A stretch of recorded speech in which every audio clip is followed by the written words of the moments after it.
अस्सलाम वालेकुम, मैं हूं इश्तियाक गोंदल। आप मेरा यूट्यूब और फेसबुक चैनल देख रहे हैं, देखने का बहुत शुक्रिया। जनरल आसिम मुनीर पाकिस्तान के नए आर्मी चीफ मुंतखब हो चुके हैं, लेकिन 5 ऐसी खुसूसियात हैं जो जनरल आसिम मुनीर में तो हैं, लेकिन इससे पहले जो आर्मी चीफ तैनात हुए उनमें नहीं थी। ये 5 मुनफरिद खुसूसियात कौन कौन सी हैं, जरा उसका एक जायजा लेते हैं। एक तो यह है कि जनरल आसिम मुनीर जो है ये पाकिस्तान मिलिट्री एकेडमी के कैडेट नहीं रहे, बल्कि ये ओटीएस स्कूल हुआ करता था मंगला के अंदर, officers training school.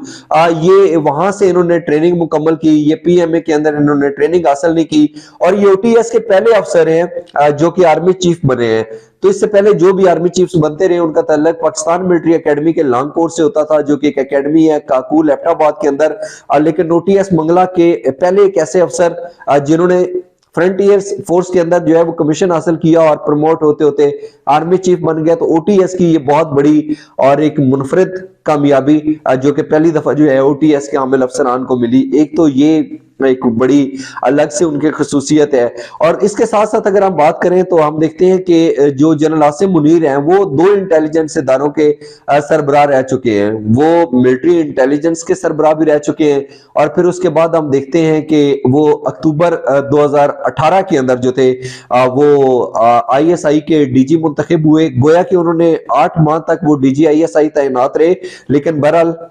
General Asim Munir की दूसरी खुसूसियत यह है कि वो एमआई के भी सरबराह रह चुके हैं और आईएसआई के भी सरबराह रह चुके हैं। अगर इससे पहले हम मिसाल के तौर पर जनरल इशफाक परवेज कियानी की बात करें तो वो आईएसआई के सरबराह जरूर रहे, लेकिन ऐसा पहली दफा हुआ है कोई एक ऐसा आर्मी चीफ तैनात हुआ है जिसने 2 इंटेलिजेंस इदारों की सरबराही की हो, और उसके अंदर मिलिट्री इंटेलिजेंस भी शामिल हो और आईएसआई भी शामिल हो। तो ये दूसरी उनकी खसूसियत है जो इससे पहले किसी आर्मी चीफ के हिस्से में नहीं थी। इसके साथ साथ अगर हम बात करें तो आपको मालूम है कि जो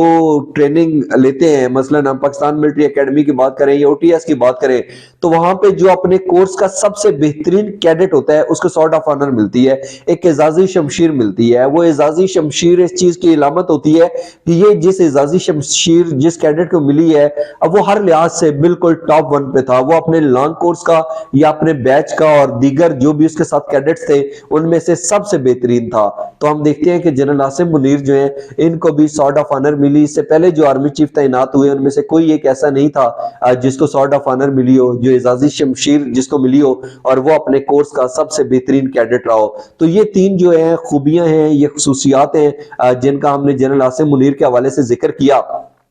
अगर हम इसी तरीके से उनकी चौथी बात करें जो उनको थोड़ा सा मुनफरिद और मुख्तलिफ बनाती है, तो वो आपको मालूम है कि जीएचक्यू के अंदर क्वार्टर मास्टर जनरल की जिम्मेदारियां अदा कर रहे थे। और क्वार्टर मास्टर जनरल का काम ये होता है कि फौज की जितनी भी जरूरियात होती हैं, आप असले की बात करें, आप गोला बारूद की बात करें, आप वर्दी की बात करें, आप गाड़ियों की बात करें, जो कुछ भी उनकी रिक्वायरमेंट्स होती हैं वो क्वार्टर मास्टर जनरल जो होते हैं उन्होंने पूरी करनी होती है। तो जनरल आसिम मुनीर जो है वो बतौर क्वार्टर मास्टर जनरल जो है वो अपनी खिदमत सर अंजाम दे रहे थे। और बजायर क्वार्टर मास्टर जनरल का जो ओहदा है इसको तस्वर किया जाता है कि ये एक साइड लाइन ओहदा है, और जो इस साइड पे आ गया वो आर्मी चीफ की दौड़ से बाहर हो गया और उसको बिल्कुल आपने एक साइड पे कर दिया। लेकिन जनरल आसिम मुनीर की तैनाती क्वार्टर मास्टर जनरल से जो आर्मी चीफ के लिए हुई है, यकीनी तौर के ऊपर उसने भी इस रवायत को गलत साबित कर दिया है। और इसके साथ साथ हम देखते हैं कि जो जनरल आसिम मुनीर है उन्होंने एमआई और आईएसआई की सरबराही भी की, और इसके साथ साथ वो 2 साल के लिए कोर कमांडर गुजरांवाला भी तैनात हुए। उसके बाद वो क्वार्टर मास्टर जनरल थे जब उनको प्रमोट करके आर्मी चीफ जो है मुंतखब किया गया। और जो 5वीं खसूसियत है, हर मुसलमान की ये ख्वाहिश होती है, हर जो वालिदैन होते हैं उनकी ये ख्वाहिश होती है कि उनके जो बच्चे हैं वो हाफिज़े कुरान बने। ये जो कुरान है उनके सीने के अंदर है, और पाकिस्तान के पहले chief of the army staff हैं जनरल जो हाफिज़े कुरान भी हैं। तो यकीनी तौर के ऊपर ये जो 5 खसूसियात हैं ये आज तक इनसे पहले किसी भी आर्मी चीफ में नहीं थी। और ये 5 खसूसियात जो हैं इसकी बुनियाद पर हम कह सकते हैं कि इनकी वजह से जो जनरल आसिम मुनीर हैं वो अलग हैं, उनके खसूसियात अलग हैं। और इसी हवाले से अगर मजीद बात की जाए तो उनको मेरा ख्याल है कि जो दरपेश चैलेंजेस हैं वो भी कुछ अलग नोयत के होंगे। जैसे मिसाल के तौर के ऊपर जब जनरल रहील शरीफ थे, जब उन्होंने इक़्तिदार जनरल कमर जावेद बाजवा के हैंड ओवर किया तो उस वक्त हम देखते हैं कि अफगानिस्तान की सरजमीन जो है वो बार बार पाकिस्तान मुखालिफ कार्रवाइयों के अंदर इस्तेमाल हो रही थी। Line of control working boundary के ऊपर आए रोज कशीदगी जो है उसके अंदर इजाफा होता चला जा रहा था। اور اس حوالے سے پاکستان اور انڈیا کے درمیان جو تعلقات تھے وہ بھی ایک بڑے تنوع اور کشیدگی کا شکار تھے۔ اس کے ساتھ ساتھ پاکستان کے مختلف شہروں کے اندر دہشت گردی کے واقعات جو تھے وہ عروج پر تھے۔ بہت سارے دہشت گردی کے واقعات ہو جاتے تھے، ایک دن کے اندر ہم نے 2-3 دہشت گردی کے واقعات دیکھے، لیکن ہم دیکھتے ہیں کہ اب جو مسائل ہیں وہ الگ نوعیت کے ہیں، اور اس کی مثال یہ ہے کہ پاک افغان بارڈر پر ہم دیکھتے ہیں کہ تقریباً فینسنگ کا جو کام ہے وہ مکمل ہو چکا ہے، اور یہ جو فینسنگ ہے اس کو پاکستان کے اندر جو امن ہے اس کے ضامن کے طور پہ دیکھا جاتا ہے، اور اس کی جو تعمیر ہے وہ پاکستان کی سیکیورٹی فورسز کے جوانوں نے اپنا خون دے کر اس کی تعمیر کو یقینی بنایا ہے۔ تو یقینی طور کے اوپر اب افغانستان کی سرزمین تو شدت کے ساتھ پاکستان کے خلاف استعمال نہیں ہو رہی یا نہیں ہو سکتی جس طریقے سے ماضی کے ساتھ استعمال ہوتی رہی۔ ورکنگ باؤنڈری اور لائن آف کنٹرول کی بات کریں تو وہاں پر بھی کوئی اس طریقے سے تناؤ کشیدگی جاریت اس طرح سے نظر نہیں آتی جتنی آج سے 5 7 یا 10 سال پہلے نظر آ رہی تھی۔ اور اسی حوالے سے اگر ہم پاکستان کے مختلف علاقوں کے اندر دہشت گردی کی بات کریں تو آپریشن ضرب عضب کے بعد ہم نے دیکھا کہ جنرل قمر جاوید باجوہ کی سربراہی میں آپریشن رد الفساد کا آغاز کیا گیا، اور آپریشن رد الفساد کے نتیجے میں پاکستان کے مختلف علاقوں میں سرچ آپریشنز اور انٹیلیجنس بیسڈ آپریشنز کر کے جو دہشت گرد عناصر تھے اور جو ان کے سہولت کار تھے ان کے خاتمے کو یقینی بنایا گیا۔ تو یقینی طور کے اوپر وہ ماضی تھا، ابھی حال ہے، اور جو حال ہے وہ فیصلہ کرے گا کہ ہمارا مستقبل کیسا ہوگا۔ تو ابھی جو سب سے میرا خیال ہے ایک چیلنجنگ مومنٹ ہو سکتی ہے، یہ ایک بڑا چیلنج ہو سکتا ہے جنرل عاصم منیر کے لیے بطور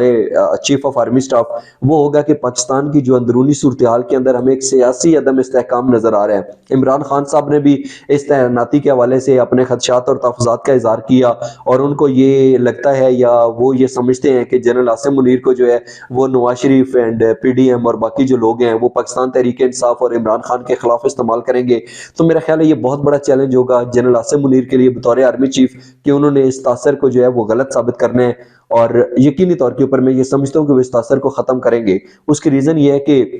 نواز شریف صاحب نے ماضی میں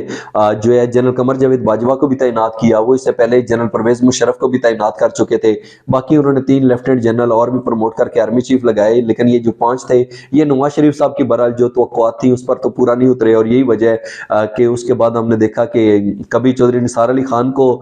جو ہے وہ تانا دیا گیا کہ آپ نے پرویز مشرف کو بنانے میں اہم کردار ادا کیا، کبھی جنرل قادر بلوچ جو تھے ان کو تانا دیا گیا جنرل رحیل شریف کے حوالے سے۔ تو یہ تعیناتیاں نواز شریف صاحب کے حق میں بہتر ثابت نہیں ہوئی، لیکن کیا جنرل عاصم منیر یہ جو سیاسی عدم استحکام ہے اس کو ختم کرنے میں ایک اہم کردار ادا کر سکیں گے؟ ایک بہت بڑا جو ہے یہ سوال ہمارے سامنے موجود ہے، اور اس سے بھی بڑھ کر یہ کہ جیسے کہ لیفٹیننٹ جنرل عاصم منیر جو ہیں ان کو آرمی چیف تعینات کیا گیا ہے، تو کیا یہ جو فوج مخالف بیانی ہے جس کو پاکستان کے اندر جو ہے وہ تھوڑا سا تاثر دینے کی کوشش کی جا رہی ہے کہ جو لوگ ہیں وہ تھوڑا سا فوج کے حوالے سے شکوک و شبہات کے اندر مبتلا ہیں، یہ جو 5th جنریشن وارفیئر اور ہائبرڈ وارفیئر کی بات کی جاتی ہے، تو کیا یہ جو آرمی کی پرسیپشن ہے عوام کی نظر کے اندر جو اس کا ساکھ ہے اور امیج ہے اس کو مزید کتنا بہتر بنائیں گے؟ یہ لیفٹیننٹ جنرل عاصم منیر جو پاکستان کے آرمی چیف منتخب ہو چکے ہیں ان کے لیے ایک بہت بڑا چیلنج ہے۔ آج کا ولاگ دیکھنے کا بہت شکریہ، جانے سے پہلے اس چینل کو سبسکرائب ضرور کیجیے گا اور اپنا قیمتی فیڈ بیک ضرور دیجیے گا۔ اپنا بہت سا خیال رکھیے، اللہ حافظ۔